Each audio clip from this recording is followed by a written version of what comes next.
Hey, I'm Stephanie, and today I'm coming to you barefaced with my fancy hair and my fancy pants on because we are trying Chanel. The only thing I've ever purchased from Chanel was this lipstick a few years ago, and it quickly became my favorite. And since purchasing this and liking it so much, I've been interested in trying more from the brand. I just never got around to it. That is until this Christmas. In my recent Sort With Me video, I showed you some of the Christmas gifts that I received, and I talked about how some of my friends and family and I have started a new Christmas tradition. Instead of buying each other Christmas gifts, we thoughtfully declutter things to each other. I realize that might sound sketchy to some people, but it's worked out really great for us. We try to take each other's preferences into account, and we try to give each other things that if they were new, that, we'd be so thrilled to get. And to be honest, it doesn't matter if they're new or not because they're all very thoughtful gifts. This time around, I got a little set of Chanel things. So I got this face palette. I received this cream eyeshadow. And I received this eyeshadow palette. So I thought I would try all of these things out today. But I thought it would be fun to make this a little bit more like a full face of Chanel video. So I stopped at the Chanel counter and I picked up a couple of samples. So today I will be trying the #1 primer and this little tiny sample of the Ultra Haute foundation in the shade BD21. I don't have any concealer or brow products or anything from them, so before I came on camera, I just applied my Charlotte Tilbury color corrector under my eyes and a little bit of my LANCôME concealer, and then I also just sketched in some brows really quickly with this NYX micro brow pencil. And I'm also wearing some of the EADEM Le Chouchou lip softening balm, which I received in PR. I'm just wearing that as a prep step before we begin. So I'm going to start with the primer, which I have right here, and I'm just going to put some on my palette, and we can see it's kind of runny and it's very fragrant. I can smell it from here. Yay, luxury makeup. I don't understand why they put so much fragrance in stuff. I mean, it smells nice. It smells floral. It's just very strong and it feels a little bit slimy going on. It's not totally unpleasant, but it's unexpected. I wasn't expecting it to feel like this. And by the way, I get questions on what this brush is. It's just a Real Techniques brush. It's called the Prep brush. I don't think they make this anymore, but honestly, any flat paddle brush with synthetic bristles will do if you want to use a brush to prime. I know you can just use your fingers, but I tend to like the way it goes on. I feel like I get a more smooth, even layer when I do it with a brush, but that's just a preference. Now that it's on, it's ever so slightly sticky. Now we'll try some of the Ultra Haute foundation sample that I got. I think I'm just going to dig some of it out, put it onto my palette, and that's not quite as runny as the primer was. So let's see how that was. I'm going to apply it with a Sonia G Jumbo Base Brush. My first impressions of this foundation are that it's high coverage. I feel like it really covered my redness. It does look a little bit mask-like, but I mean, I think I probably would have just gone in with a wet sponge and it would have probably taken down the coverage. At least that's what happens when I use other full coverage foundations like my Estee Lauder Double Wear. I do like it. I don't think it looks bad. It doesn't look like cakey or anything. The finish is actually really nice. And I feel like it's actually sitting pretty nicely on my nose, which is hard to get a foundation to do. Most of the time I need to use my special nose primer, that Sicily Blur Powder. And I didn't use that today. I just used the Chanel primer, and I feel like it's sitting decently well. I'm actually pretty impressed by that. Yeah, it doesn't look cakey or like too heavy, but it is very full coverage. So I think for my taste, I would probably go in with a wet sponge the next time I try this, but I do think it actually looks pretty nice. The only other cream product I'm trying today is this cream eyeshadow in the shade Undertone. And my friend said that she decluttered this to me because it was just a little bit too dry for her taste. She prefers a more malleable emollient formula, kind of like the Charlotte Tilbury eye pots.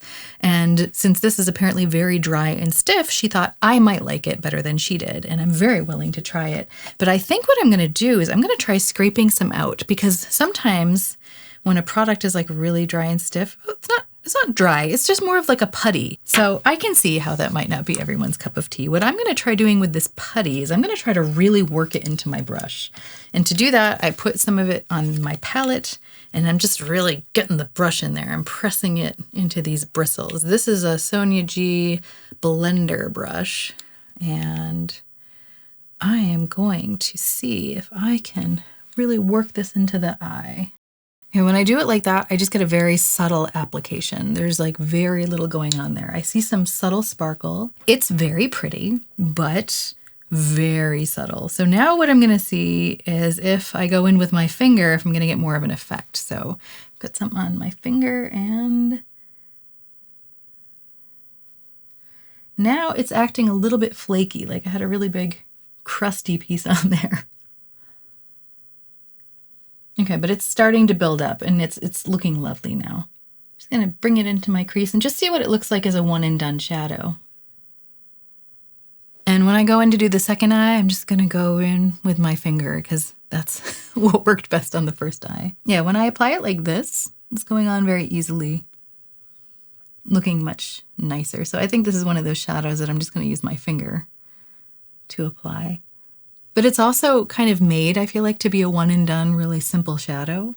I'm just going to try using it as a base today. See how that works out. The foundation has had a chance to set now, and it's still feeling a little bit tacky, but because I'm going to go in with powder products, I do want to set it with some powder. So I'm just going to use my Givenchy Prisme Libre powder. It's the old formula, so the good formula. But I figure if we're going in with luxury makeup, then this is probably the best choice of powder. So just kind of tap that in with a light fluffy brush so I don't get too much powder. It's just a really thin layer. I basically don't really want to change the finish of the foundation too much, although I feel like even that little bit of powder did take down the dewiness quite a bit. Not too much, but definitely had an effect. But I think it's worth setting because I am going to be using powders next. I want to make sure they can glide over the surface without getting stuck. Now we get to dip into this palette, and I am so happy I get to try this because Chanel for this season just came out with this gorgeous highlighter palette in the same format, and it is beautiful. The colors in there, they just look so gorgeous. But here's the thing, I know myself and I don't reach for one product palettes, meaning if there's 4 highlighters in there, I'm not going to get a lot of use out of it. This palette, on the other hand, is the same beautiful format, but it's got a blush and 2 blushes, a bronzer, and a highlighter in here. So I feel like this is much more up my alley, much more suited to the way I like to apply my makeup. So I'm very much looking forward to trying this. And what do we want to... I think we'll start with the bronzer. Which brush do I want to use? I'm not sure how pigmented it is. I'm assuming it's not that pigmented because it's Chanel, and you know, luxury makeup tends not to be as pigmented, but we shall see. So I'm going in with this soft cheek brush from Sonia G. Okay, yeah, that's pretty soft. That's doable. That's really pretty. It's like really lightweight. You almost don't see it on the skin. I like that. Ooh. I have to do the other side. Yeah, I like this, especially for the winter. This is just a gorgeous shade of bronzer. I can see myself getting a lot of use out of this. I'm wondering if I can contour my nose a little bit. I'll try putting it on a little fluffy brush here. Yeah, I like that. All right, so let's go in with a fresh brush for the blush. And which one do we want to use? We've got this darker red one, and we've got this kind of peachy color. I have a feeling, let's see if I swatch them out. What do they look like? Got the darker one here, the lighter one here. I think the darker one might look really nice in the summer, but I think this one is going to be a little bit more winter friendly. Since we're in the winter, that's what we'll use. And I wonder how pigmented this is going to be. Start off with a light hand. Oh yeah, that's not too bad either. Okay. Nice. Okay, but I do kind of, like when I crinkle my skin up here, I can see like a little bit of, I wouldn't say it was dryness because it's not dryness, but it looks crinklier. I'm one of those people who likes to use a lot of cream products and then just set them with a very thin layer of powder for the most part. But I wanted to see what this would look like unadulterated, so I didn't use any creams today. I have to say the color is lovely. The finish is lovely. It's like a very satin finish. It's not super luminous, but there's like a nice little bit of luminosity to it that just kind of brings some life to the skin. Yeah. But I can see like my fine lines come out a little bit more when I use this powder. And the last powder I'm going to try here is the highlighter. And I'm going to use this Inglot 4SS brush to do that. So I'm just going to tap that in and we'll see what that looks like. Okay. I think I can see why people like Chanel highlighters so much now. Wow. Okay. When I look in my magnifying mirror, I can see like all these little pinpoint sparkles. But when I look in my normal mirror, it doesn't look textured. So it just has like a nice shine to it. Oh, wow. That's actually, I think the most intense powder in the palette is the highlighter. Maybe I shouldn't have gone with so much. Okay. Well, it's too late now. It's now time for the eyeshadow palette. And I'm going to start with the darkest color. I want to put this brown in my crease. Now, I already have a little bit of shading in there or contouring from the Undertone cream, but I want to see if I can make it more extreme. Let's see. But it does build up. It's not like there's no pigment there. It goes on smoothly, not patchy. Yeah, I definitely see a difference between the eyes. So this shadow's definitely doing something, but it's funny how the pigment works. It's like a little bit less extreme than what I'm used to, but I like it. It's soft. And I can get a really nice smooth blend here on the outside of the eye. It's very nice. And we'll try putting some at the outer corner. I'm going to use a more densely packed brush. See if I can get some more. This is an EADEM S31 brush, and this is one of the new collection that they sent to me this past summer. I did make my first beauty purchase of the year. I finally saw that the brush I had been waiting for literally years for to come back into stock. It's the Sonia G Smooth Buffer, I think it's called. And I said, it doesn't matter if I'm on a no buy or a low buy. When that thing comes back into stock, I will get it. Because once they go out of stock, it takes forever for them to come back in. So I finally ordered that and I'm really excited. I'm just going to take the brush that I used to contour my nose with the bronzer. I'm just going to kind of smooth out the edges because there's not really any product left on this brush. But yeah, I can get a pretty intense look. Like this isn't no pigment. I was a little bit concerned that there wouldn't be much pigmentation, but there is. The question is, which shadow do I want to use next? I think I'm just going to do a 2-shadow look today because I already have undertone on my eyes. The question is, do I want to do this shimmery shadow or this peachy one? I kind of want to do both. Maybe I'll do the peachy one on the lid and the shiny one on the inner corner. That's what we'll do.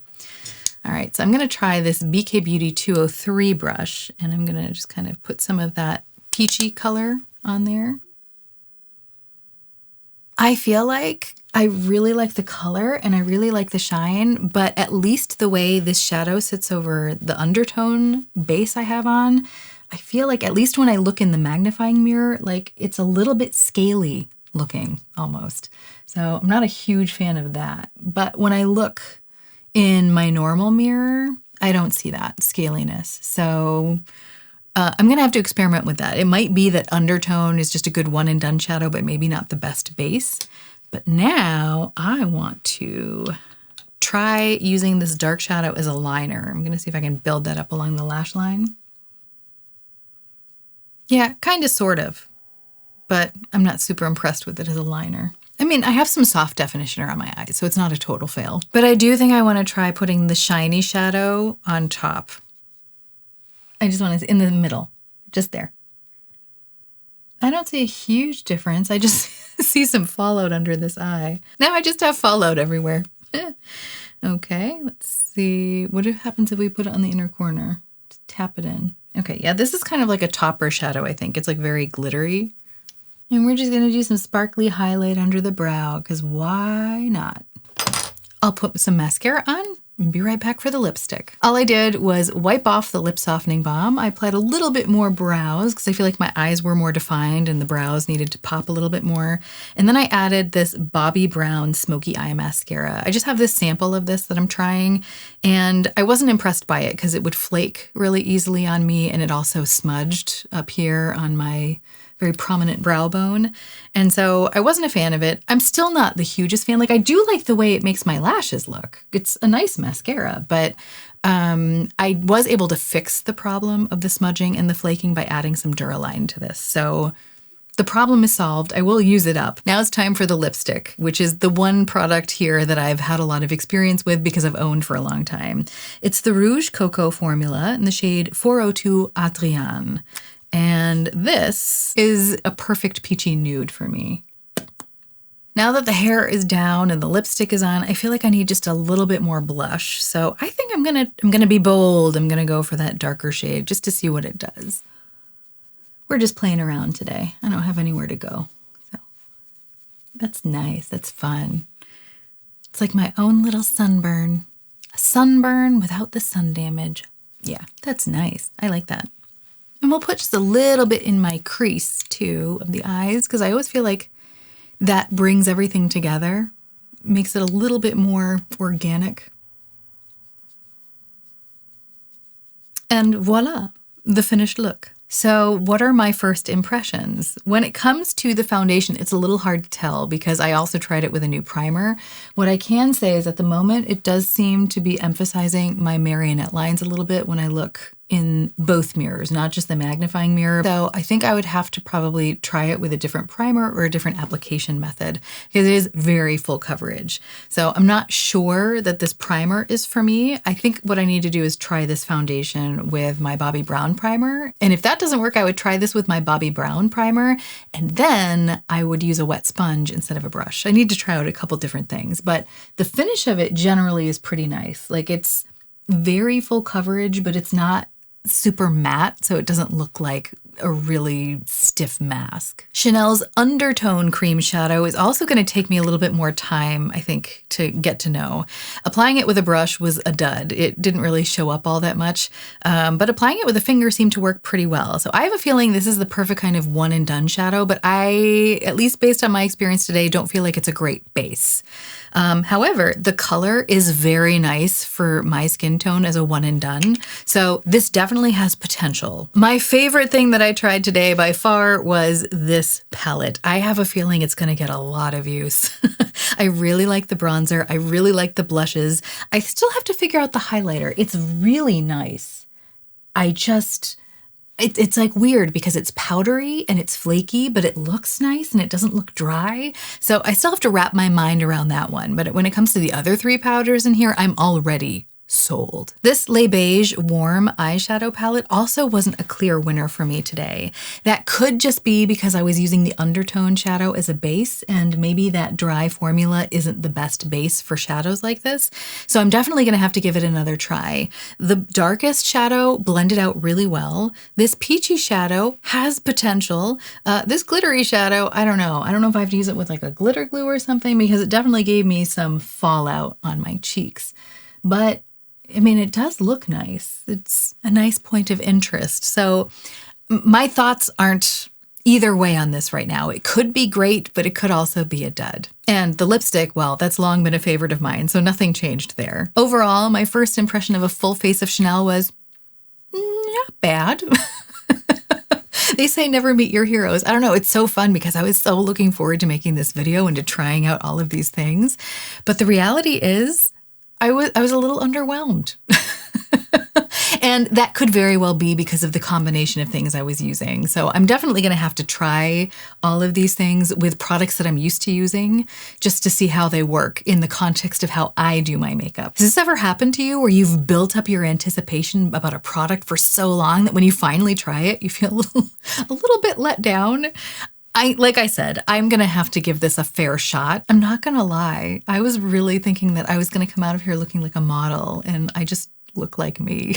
Which I guess is just another great reminder that makeup, no matter how fancy the packaging, is just dirt.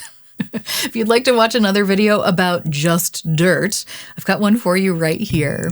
Please like, comment, subscribe, all that jazz. But even if you don't, I hope you have a great week and we can all remember that even stumbling can be a form of moving forward. So let's stumble in style.